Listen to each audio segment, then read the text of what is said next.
using the Kelly rate, we have approximately 3 hours a week budgeted, which doesn't even cover the time of the actual meetings. We have 3.1.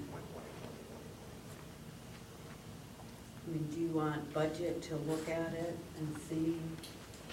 Because we're looking already at items for this year that we think are over under at our next meeting to see if there's.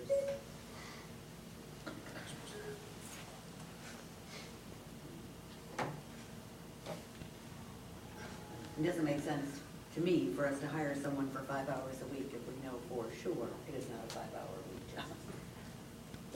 Michael has been kind. Michael has been kind to give me a month and a half to sort it out. So we do have time that we can sort this out in budget and personnel at the next couple of meetings, at your meeting and your meeting, and then we can bring it back in November and see what we have for money and see how we can move forward.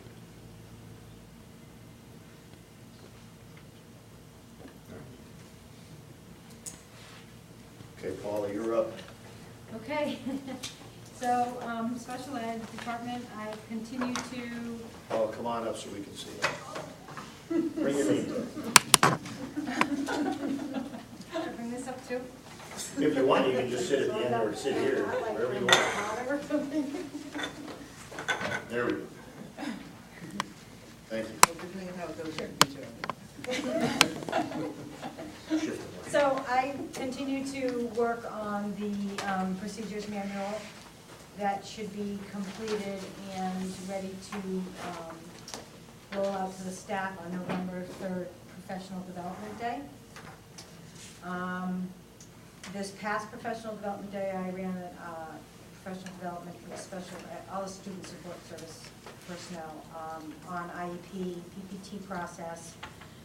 We talked some bit about goals, writing appropriate goals, and kind of looking at how we are servicing our students, and having a combination of special ed services and maybe some RTI Tier 2 services so that we're not taxing our special ed staff as much.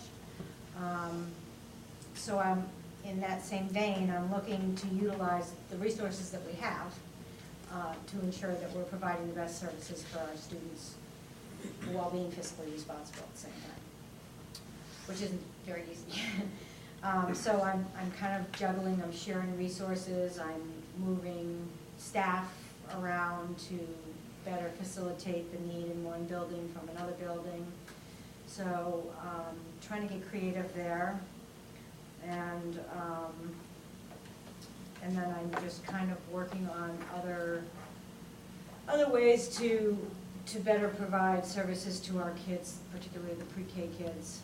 I kind of like to change the model and bring all the community students in special ed community pre-K in-house. I think that would do a number of things. I think it would, one, help us service them and make them more prepared for kindergarten, both socially and academically. I'm finding that a lot of the kindergartens are coming in not prepared for kindergarten.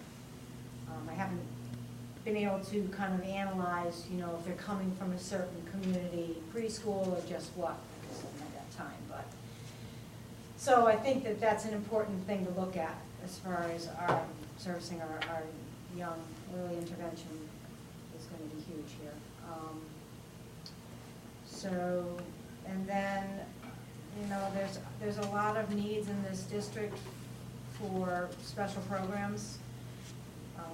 As you all know, we have a huge outplacement nut to crack, and I think that if we were to create some alternative life skills programs at the elementary level and things like that, we could save ourselves a lot of money and keep our kids home.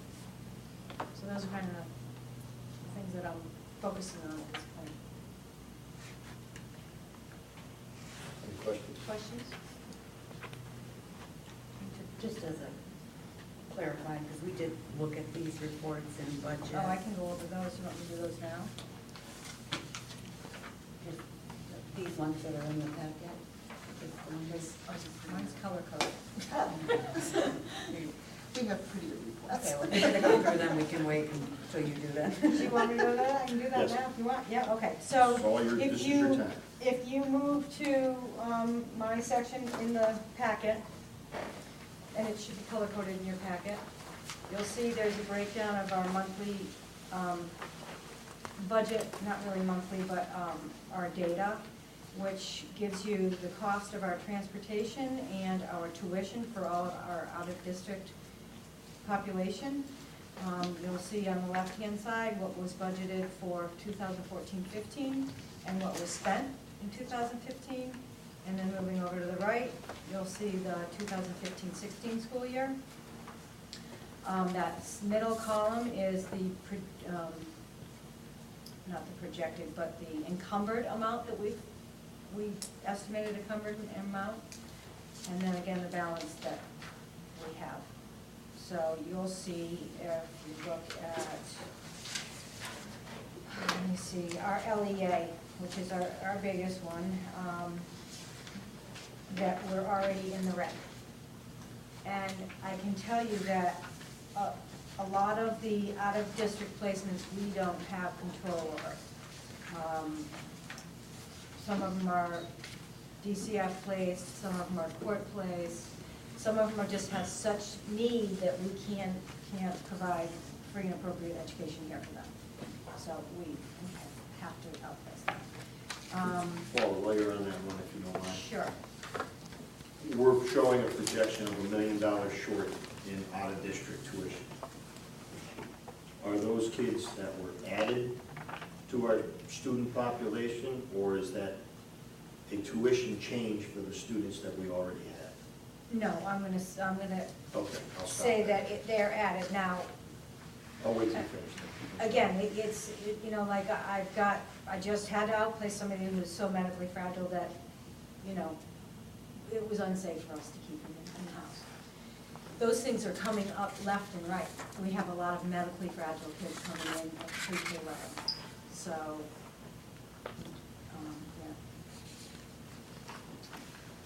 yeah. You know, for another example, you've got your hospital costs down here. We're already in the red there, $300,000. But that is out of our control. You know, I can't control what the courts dictate or DCF dictate. So I can break down that more if anybody has any questions on that. If the next two pages, if you want to Can I flip just ask over. you a question Sure. on this one? Because we had talked at the budget committee about the transportation for the pre-K, and if we could, if some of that money should be reimbursed to the general budget from that grant. The transportation for the grant is not coming out of here, is what I understand. I looked into that. The transportation is not part of the grant? No, the transportation is, yes, the transportation for those kids at the pre-K is being paid through the grant. It's two different programs. The grant program for pre-K, that transportation is being paid for so the students can go to East. But this transportation that's documented here Is is for different. pre-K. So the pre-K here that you're seeing is for our autism kids, for our cognitive, we've got, you know, several places that we transport to. All the special ed kids we transport to their locations. Now, having said that, we also have special runs, which really adds up. I think it's currently maybe at $8,000 a month for just the special runs. And what I mean by special runs, kids that that come in a little later or leave earlier, they have to have their own van and an aide on their van.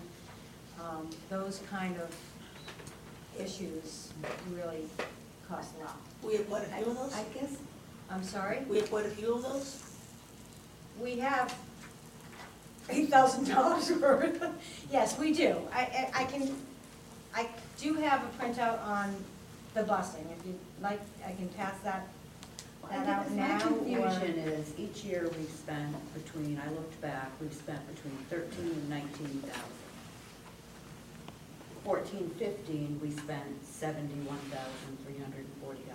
So did we have like a mad influx of pre-K students, or? I just am having a tough time Yep, and I don't understanding. have that answer right the now. I mean, I variance. certainly could look into that. Yeah. I know that we have had just this year, several pre-K kids coming in with a lot of needs, where you have to have a wheelchair van and an aid on there. I mean, a wheelchair van, a special transportation like that is $100 a day. So, you know, and if you've got 4 of them, or whatever, I'm sure we have more, and I could, again, can get that printout. You know, that adds up pretty quickly. And I've listened to the person who has sat in your seat for 8 years, and it's pretty much always the same kind of statement. We're gonna examine this, we're going to try to get through this, and each one comes through and basically says the same thing. And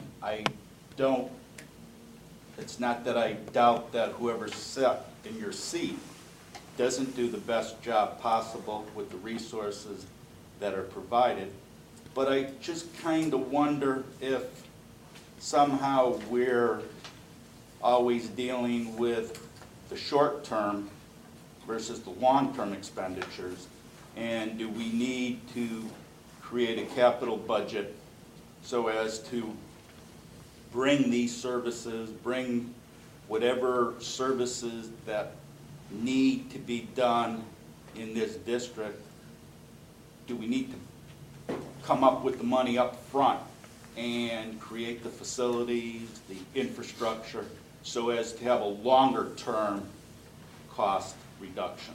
Well, I'm not- that would be an ideal situation, but that's not gonna change your Well, it will help your transportation in that you'll have all your students coming to the same place. Now, I've got several runs going to the same school out in the community, but at different times of the day, so those are all separate costs. Now, if we brought them all in, yeah, in the long run, that's what should be done, and you will save. I think what I'm also seeing, or just my observation, is it seems that Torrington, again, is this very unique little educational community, and there are facilities that are placed in larger communities because they service a larger area. But my observation seems that the intensity and need for Torrington may mandate that we become the regional area for these services, and everything from the surrounding region comes into Torrington, which may benefit the surrounding communities, but would clearly benefit Torrington. Yes, This right. has And been discussed in years past. It's not like it's my thought. And again, we as a community and as a Board of Ed, we're always, trying to pinch a penny. And at some point, the problem doesn't go away. It's not I'm gonna being go long-winded here, but I just see, like you say, we're seeing even more. So are. what the person who would have sat in your seat 8 years ago may have tried to deal with a certain group of problems that were of need for the district 8 years ago. I think these are constantly changing, so you're faced with a whole new group of needs. And I just think we need to look long.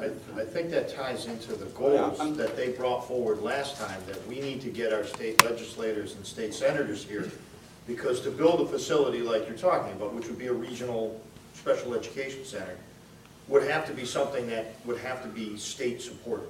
Okay. You know, not necessarily just Torrington, because if we were to build that, it would be, I think, quite a Yeah. burden on the taxpayers. But we do need to talk to them about the fact if we're routinely busing students to New London and we're routinely busing students to New Haven, why don't we build a facility here? Because I'm sure if we're busing students to New London, I'm sure Winsted, Litchfield are all also busing students down there. So your point is that I think ties in with the goals that John and, I don't know if it was John's goal or Bill's goal, I don't remember. It was which John's one. goal. It was John's goal, was to get, boy, you washed your hands quick, didn't you? But to bring the state, No one our gets to be state, accurate. our state elected officials here so that we can start having those dialogues to help Torrington with that. But all I'm saying is, we've had this, we're having tonight's discussion, we had it 8 years ago, we had it 7 We've had it every year. Can I just- Part of the reason we're doing this, like this, and making them break all this apart is we need to know what we have to know what we need. Okay. And this is, quite frankly, the first time, I think, that we've clearly seen what we have, where they are, what tuition's costing us, who's placing them. You can make a solid argument if you have the information. We haven't had accurate, appropriate information to begin something as large as that. But when we're running $1.8 million, $2.5 million overages a year, we know who they are, what kind of facilities they're going to. I think it's a better starting point than, Right. this is what we spend on special ed. But it gives us the ammunition to follow through on what Andrew suggested. Right. So now But what if you I have the think you're data- suggesting is really huge. I mean, that's huge now. I mean, you can also think a little bit smaller and more attainable and create programs like, okay, so I have, for example, a transition school that we can send our kids to. They're looking to pilot their program in other school districts. Of course, that would require us having space for them. And then they would bring their staff and they would run the transition program within our school system. But, you know, then that would bring other students from other communities in, and that would be a viable fiscally potential for us. Things like that. I mean, a lot of these outplacements, we can't control. And we're not gonna, you know, unless you go to Charlotte Hungerford and you partner with them and you create this huge therapeutic schools district up here, that's not gonna go away.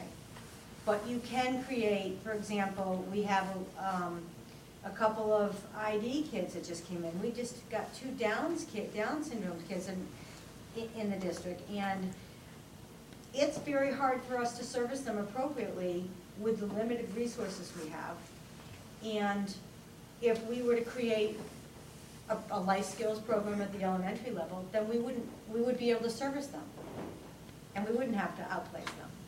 But that, again, requires resources. It requires hiring staff and paras and, you know, just having all the support that you need. So in the long run, you'd save money. Yes, it's gonna cost money, but in the long run, you're gonna save money. And then that just brings me into the Medicaid, and with all our student support staff that we have, you know, they may cost us X amount of money, but they also bring us money back. For every service that they provide, they log that in and we get money back to Medicaid. So there's a pro and con to all those programs, and it may not necessarily cost you as much as you think it's gonna cost, because we will get money back. Paul, the one thing that I've been asking for the last 2 years, we were asked 2 years ago by the mayor at the time to cut all of our just-in-case money or projected increases out and only base our budget on the students that we currently have. But we were able to look back and say year after year that, geez, we're $1.3 million short, we're $1.5 million short. So the special ed budget was always built. Well, no, the budget was actually built with projecting, we see an 8-kid influx every year. So we would build the budget with an 8-student increase every year. We were told for the last 2 years we can't do that. We can only budget based on the students we have. We are supposed to go to the Board of Finance the minute we go in, that we get new students, to show them, we have now received new students, what do you want us to do? And we never went last year, we never went the year before because it never came forward. We need to know as soon as new kids come in, so that we can sit down with the Board of Finance and say, we got 3 kids, it cost us $1.2 million, it's not budgeted for, we weren't able to build in any Okay. projections, Yeah. therefore, here we sit. We already know we're 1.2 in the red, how do we want to address it? So you would have to do that on a monthly basis? They meet every because- 2 weeks. Okay, that is even better, because, I you know, mean, we have to at least do it quarterly. We haven't done it in 2 years, and then we sit here at the end of the year, or 3 months into the next year, beating our heads on the wall, trying to figure out how to balance what happened last year, when we shouldn't be in that situation, because we need to be upfront about it and explain to the city, right. so that going into next budget season, do you want us to build in, we're 1.8 million in the red every year. Do we build it into the budget, because that's gonna be our projected growth? Right. Or not? And that, we have to have that discussion before budget slashing happens, so that there is, you know, it's on everyone's mind, and we're being upfront about it, so what? So like, if you, let me just try to understand, make sure I understand. And if I were to give you a list of all the new enrolled students for this school year, That we didn't have last year, yeah, minus any students that may have left. okay, If we had a 12-student increase, but 4 students left, we have a net of 8. This is okay, the projected but increase in cost. then you're also gonna need the needs of those students. Because, for example, I mean, every year, the pre-K, we get a slew of pre-K, because once they hit 2.9 years old, Mhm. they're eligible, and then they come on board. Right, and if they were And- budgeted for, that's fine, but if we budgeted for 13 students and we get 17 students, we need to go to the city with 4. And what is the cost of those 4? We know by this chart what tuition is, what transportation is, what, so we can give them a number. We can say, you know, each student is $65,470, and the transportation was $4,771 per kid. Gotcha. And put it out front, so that we're not scrambling in June and May trying to figure out what we're gonna do. We need to get the cart behind the horse. You don't want them to push it?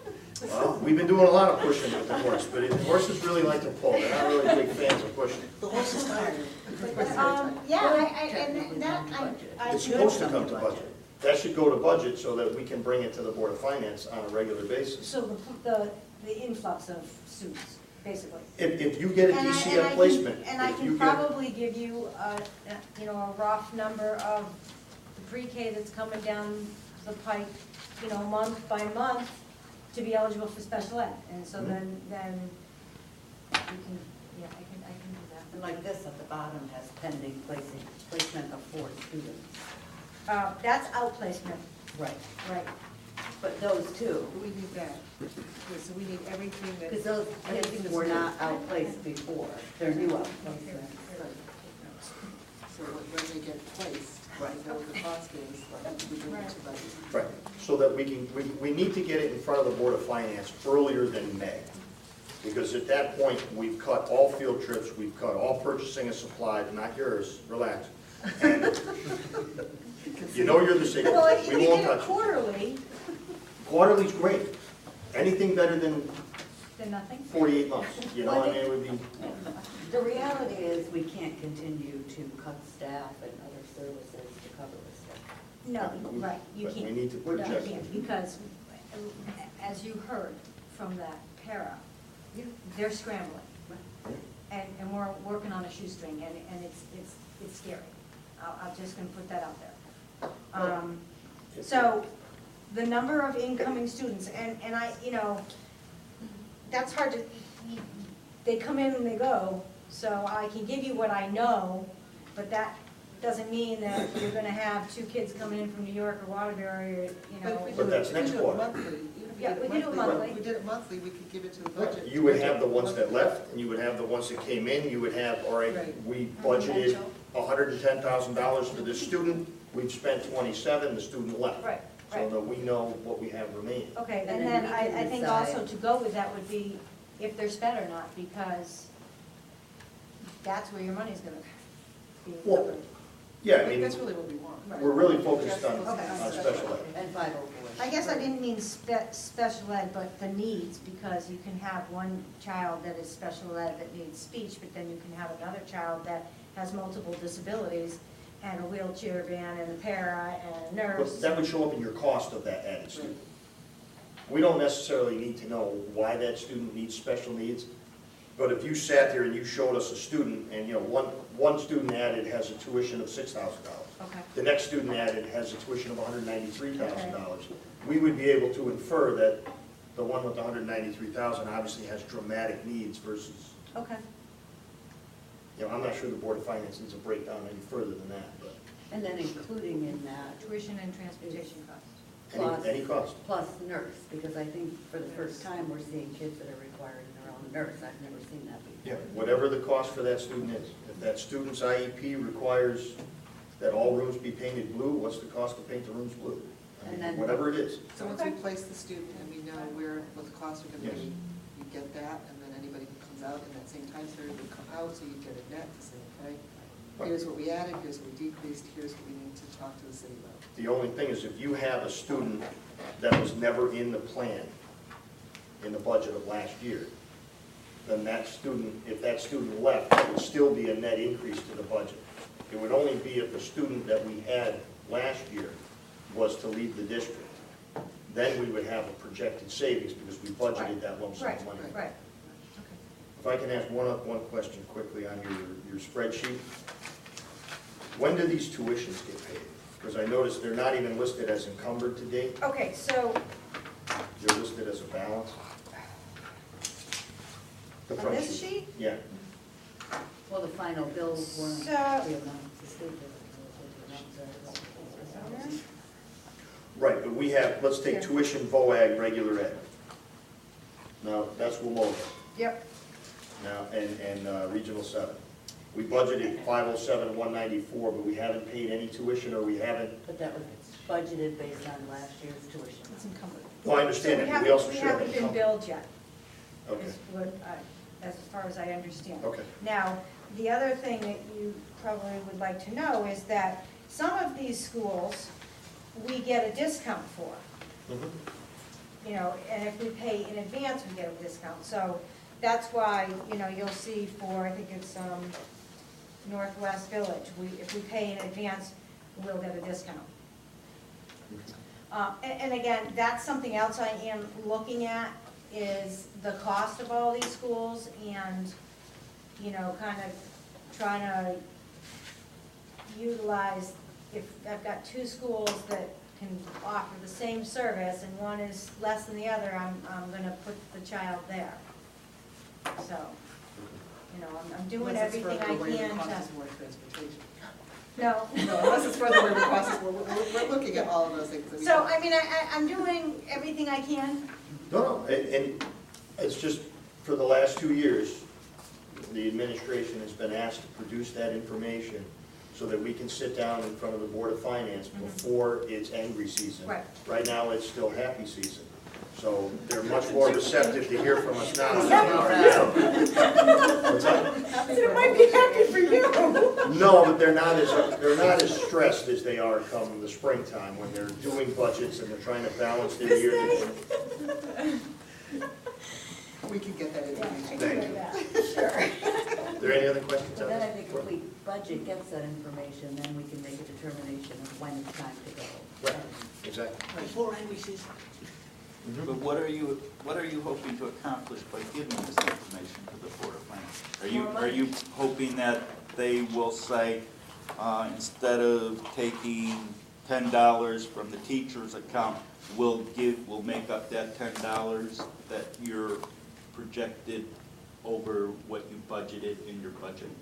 If we hold them to their word, Well, where they asked us not to budget for unknown expenses, that they would reimburse us for unknown expenses without inflating the tax ranks, then yes, I'm expecting to go before them, because 2 years ago, when they asked us to reduce our budget by the future projections, they said that as those come up, they would like to address them and finance them individually instead of just blanket saying, we're gonna go over by $2 million and we only go over by 1.2. Right. Because they don't want our MDR to go up unsupported. So I want to go before them, because they had said, bring it to us, and, you know, we want to do it on a case-by-case instead of just a blanket. I just wonder, where do they set a budget and a mill rate of expenditures, so where do they have that money sitting around to? You do give have us the that? undesignated fund. What? There is the undesignated fund, Yeah. and you have to ask. Complex. Yeah, I think you're You right have to to do ask, that. because every year, literally, by January, we have frozen all of our spending, and anything that needs to happen in the spring gets crushed every year, except for Jason. So. Aren't you happy you come? That's why he comes. So I just want to put it out, we need to ask, so that when we're building next year's budget, instead of us constantly being in the red, because we know historically we're going to get these increases, we need to budget for those increases. That's responsible budgeting. Right. What we're doing now is not responsible budgeting, because we're saying, we only have this much, we're only going to budget for this much. I think, So I want to make sure we're covered. just one last observation though, is this seems to be one aspect of the education field which seems to be more art than science. Meaning, Yes. everything else, you know, you're gonna build a new building, you do your homework, and you can get those costs down to what you project, and you're usually right on the money. I've never seen special ed ever be anywhere near being on the money, one way or the other. So, and you're all professional people who have held that seat, and yet, you know. Well, because you can't control the needs of some of the special ed population. But you also have the fact that we budget a tuition, but the state sets the tuition 4 months after we set a budget. So we have no idea what our projected, you know, I have children in college. I know now what next year's tuition bill is going to be, because BU already sent me a notice of just how much it's going up next year. They're not shy about it. The state waits till they've balanced their budget, and then the tuition is based on need. If they only have X amount of dollars to fill that hole and they need this much, well, the tuition goes up. And you don't get that information until after you fix the budget. So that number for the tuition just goes. But if we wait till the state balances its budget, we'll never get it. Well, that's true, I'm sorry. I mean, one thing also to keep in mind, Andrew, is that special education costs are also set by what is determined in a PPT meeting, which can happen at any time. So you could go to PPT and have X services, and then we go into the review when, you know, where something happens and we call another PPT, and we find, you know what we had originally set in the first PPT is no longer appropriate, and now we need this. So you might, in a PPT, have the PPT team to determine that, yes, we can provide appropriate services within the school setting, and come to find out, you know what, that's really not the way it's working. We call another PPT to address the issue again, and now we have a child who by PPT is outplaced. So that's kind of a moving target as far as depending on what the team determines is appropriate for that child at any point in time is going to change our budget, and not something and that's not something we could appropriately budget for because we don't know. Or what might have seemed appropriate last year as a PPT accommodation or services needed is no longer appropriate this year. So that's one of the other problems that we have with special education costs is you just don't know, because something could happen that changes that child's needs when we get a child who moves into our district. who has needs that we weren't anticipating. All those things, that's what makes it such a moving target, and believe me, no one is more frustrated by that than those of us sitting here at this corner of the table, because we want to provide for all of our children. Right. And we know that our special education needs are taking a huge amount of our budget. And I remember just last year, I was the one in the school who was saying, what do you mean I don't have a budget anymore? So I do understand how that feels, and I do understand how we're trying to do more with less, and we have a lot of kids that we need to service, and that's just a moving target. So I just think that that's something that's very important to understand, is that when we say we can't control it, it's actually even from PPT meeting to PPT meeting, because you just don't know. We go into a meeting and we have speech therapy once a week. We come out of the meeting and we may have 3 more services that we weren't anticipating. So that's really why we talk about it like it's a moving target, because it in fact is. And that's the reality of how easily it can change. I just think you need vertical reform from the federal government, state government, absolutely. local government, so as to deal with just what we talk about at the local level. I don't know who's talking about it at the state level or the federal level. Maybe somebody is, but probably not. Yeah.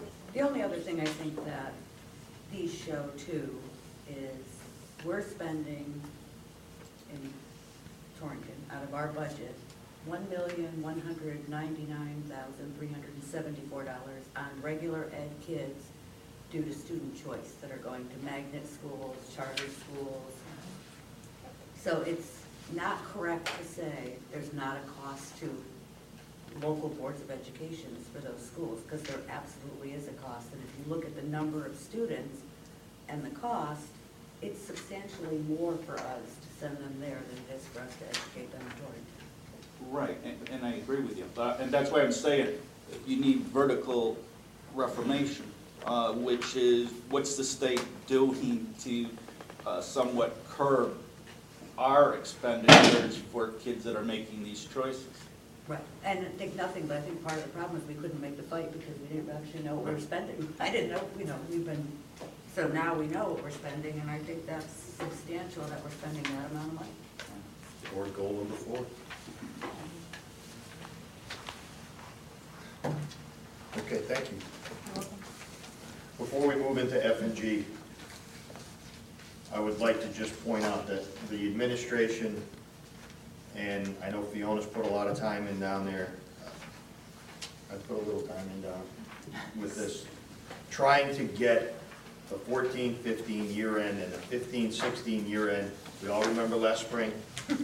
This has been a huge undertaking for everyone involved to sift through and sort out where everything is, and I think that the administration has done a remarkable job of getting us these numbers. And I know that if I was in a pinch, I'd want Fiona checking my numbers, and I know that she has been through this up, down, sideways. She was there for many hours last week. So I think we're in great shape with it, and the Board of Finance needs our year-end financials and our 15-16 budget adjustments. So we need to get this through. I know we have not had a lot of time to look at it. And again, I've been pushing her and her staff every single day, sometimes more than once a day. But Sometimes. They must love you. no, they don't. I have to bribe Michael just to get through. Is that By how that's replacing him as, happening? well, I agreed to replace him as board clerk, so I'm working on it. I got I my. hope you're getting a lot from them, Michael. Okay. Where do you want to start? Well, the first one is, for whatever reason, we can't get it looks like this, okay? It is the 2014-15 year-end reconciliation. What you'll notice is that there are tick marks next to the amended budget, next to the surplus. What that means is that we verified that to our expense report. So those numbers are in fact the ones that are reflected as our actual expenditures in New World. Bless you. Thank you. If you look at the capital, so we had total operating, when you take the $1,082,000 that we had as a deficit in special education. That brings us with an operating deficit of $202,449. If you look at the capital, the explanation for capital is at the bottom. And I wanted to try to show you how all of these things worked out, so you know exactly where the amendments were. Initially, when we went to the city, there was a discrepancy in our capital surplus because, and Dave, I'm gonna ask you to help me out with this again. I know I asked you to explain it to me, but apparently age is creeping up. But there was $126,491 in the Vogel project, right? That's correct, yeah, that was an incentive proposal sent in by Eversource on our energy project at the Vogel. And what that $126,000 did was decreased the amount of the project. So the project cost $367,000, but that was minus the incentive. Right, so we budgeted the full amount, and what was supposed to happen, if you look at the amendments, was that $126,491 was supposed to actually come out as a budget amendment, but it did not get posted into New World as a decrease to the budgeted amount. But we only were billed for the $300,000 plus, so we never got billed for the $126,491. It's not like we got billed and reimbursed. We never were billed for it, so that's why we have the surplus of $155,772 in capital. So when you take the surplus in capital and the deficit in operating, we come out with a net deficit of $46,677. That balanced back to what the city was showing for our numbers, and we have determined that we have sufficient funds in Medicaid to cover that, which we felt was appropriate, given that the bulk of our deficit was special education costs, and that still leaves us with remaining balance in Medicaid that's appropriate for the beginning of the year. So, and that includes having already made allocations for Medicaid payments that are supposed to come, things that are supposed to come out of Medicaid this year have already been accounted for. So does that make sense? We started June 30th with $610,000 in Medicaid. We received funds of 13, 19, and 11 throughout the summer of 2015, which gave us a Medicaid total of $655,884. We had two movements of general budget funds to Medicaid, or that have to be made, 227 and 261. Those will be included in the information that we bring to the budget committee, which shows our deficit, and then we have the deficit per the budget reconciliation spreadsheet of $46,677, which means we're taking out of our $655 a total of $535, which leaves us with a Medicaid balance of $120,069. So that's where we would expect to start. Andrew? Yeah, I have a concern about that Medicaid, how it's actually accounted for. What's the lag from the time that the expenditure, like, Long to the time in which you'll receive that payment? And how do you close the books for those years? It's 2 years. It's a 2-year lag. It's a 2-year lag. Right. Yeah. We're receiving reimbursement for the year 13. Right. So on an accounting basis, how are you actually doing it though? I mean, we're like on an accrual basis, or we're on a cash basis for accounting?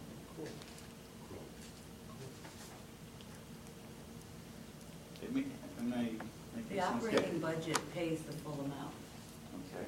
and then 2 years later, whatever portion we get for reimbursement goes into the Medicare account, and that's used to offset Current year 2 year expenses. later expenses. And there was one time where it was 4 years. We were getting payments from invoices we had submitted 4 years prior. And in Linda's explanation, the 227 and the 261, those are the budget transfers, or the reduction in the general budget that we made during budget season by shifting Medicaid eligible costs to the Medicaid account. So So we during budget, to reduce our budget to the city, we took that $500,000 out of Medicaid to compensate this current budget year's costs, so. We are trying to make a few inroads as far as the Medicaid account. I know that Beth Murphy, who works for Paula, is a Medicaid guru. And one thing that she noted is that when we are providing services in-house for kids who are coming to us, who might be, when we have our people providing services, we were not necessarily billing for that. So she's developed a system where now we bill for that. It just was, and she belongs to a Medicaid user group basically, and they've been talking about, every other district she's been talking to has a similar problem, is that when you're doing services that are not done necessarily in our school, those we're not getting billed for because it wouldn't be logged into our system. Now we have IEP Direct also, which keeps track of that log so that we have a better billing system, so she's doing that. So she's really been doing a wonderful job at identifying places where we can either save money or we can recoup. And it's not a lot of money. We don't get back 100% of what we bill for Medicaid, but we are looking to make those adjustments wherever we can. So I'm comfortable. We verified these numbers over and over again, made sure that we did in fact account for the money that was supposed to change from general fund to Medicaid. We verified these numbers for the city. I'm comfortable that the 14-15 expense budget and capital budget is correctly reconciled and put together. Why don't we, I don't know this, I mean, it's a crazy question, but why don't we pay those providers in full when we get our payment in full from Medicaid? It's for a service, it's, you know. Well, I'm talking about the ones that we bill, when we provide the service. Well, somebody bills us. Right, somebody bills us and we pay them the full amount, and then we submit for reimbursement. What I'm talking about is what we were not necessarily billing for were people that we were sending out to do services. And now we're billing for that. Did I explain that Our own correctly? behaviorists, Our our own own behaviorists? speech pathologists, our own, those were never getting billed Yes, right. to Medicaid Yes. when they were doing Medicaid eligible work. Right, thank So you. they've identified that, and they are now adding that to what we are submitting for reimbursement. And just to clarify that a little bit more, if you look back on the report she put together, tuition costs projected, that Paula put together, if you go down, like just looking at ASD, which is on page 1, she's now separating them out. So student A is one student that receives 4 different types of services. So by looking here, they can tell that this student, the speech services are Medicare eligible. Before, none of these outplacement things were being sought after for the Medicare reimbursement. But now splitting it out this way, it's very obvious what services are Medicare eligible and what services are not. Yes, I misspoke and I apologize. It's services that we paid for our outplaced students, that we were not going back and recouping any of those That's what I costs. meant. Yeah, I'm sorry, Yeah. I misspoke. It's kind of like getting a tax return, Andrew. So it happens in the previous year, so then you get the refund. The services happen, and then you get the reimbursement, if you think of it that way. Does that help? But the providers wouldn't provide the service if the school districts were paying for the service. They're not gonna wait 2 years to get their money. Well, we're waiting 2 Right. years.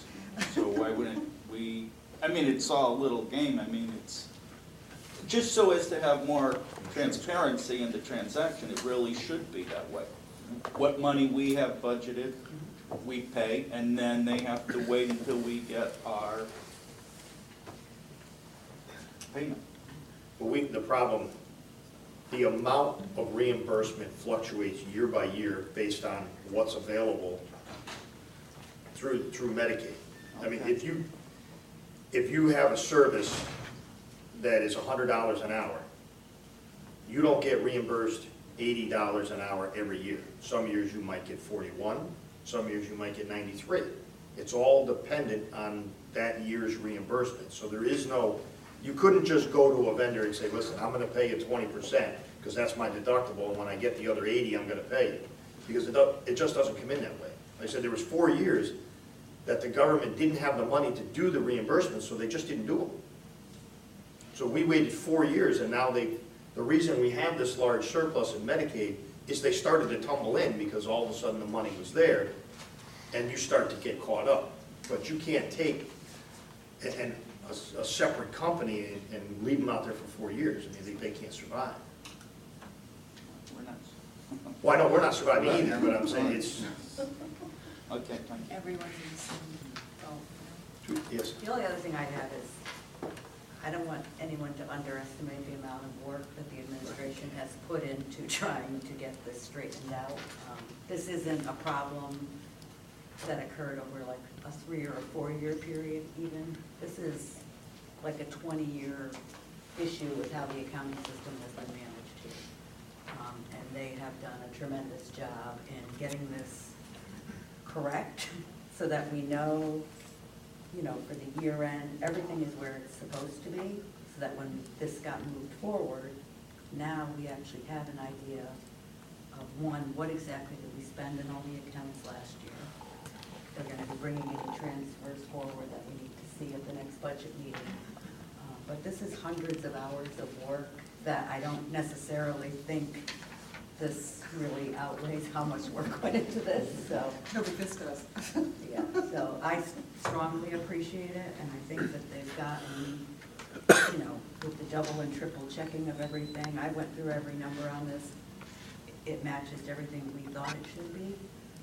And then if you look at all the staffing reports, they're very clear, and it's identified in purple, who's paid out of grant, what buildings everyone's in, if they're special ed, if they're regular ed.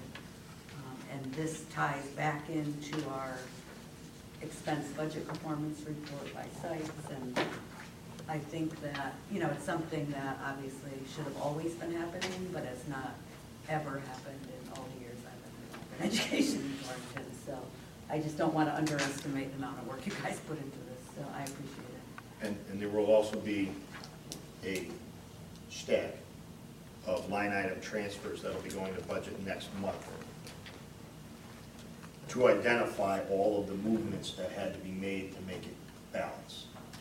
You know, as they've been making the adjustments and finding where someone was recorded here but should have been over there, they've kept a very diligent list of it, and now all the formal transfers have to be made through the budget committee and then brought to the board, so we'll probably have we'll have a stack.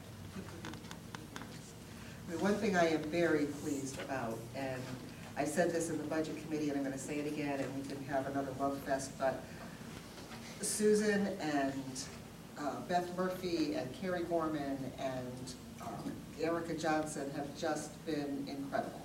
I mean, just the work that's been done. And I'm going to ask Susan to just kind of explain a little bit about the process that they went through in order to make this happen. But what you do have here is that the salary budget, the salaries on the salary schedule are 100% accurate and do balance to, and then they tie out, and that's what all my little tick marks are. I've driven everybody crazy with, no, we have to have tick marks on things, so I know that they match. So now I have everybody in the office doing tick marks because I want to know that it actually matches. So we've got all of that done. I was amazed at what happened because this was a moving target, and I think that's part of the issue that we had, is that as we were doing this, paras were still moving, people were still quitting, people were still coming, people were still adding, and so this was a moving target as we were trying to do it and tie it out to a site. You do it, and then you run a report, you're like, oh. So we now, this one is as up to date as today. Yes. So Joe, you can't process any more of those forms. I'm not being, I'm trying to take it easy.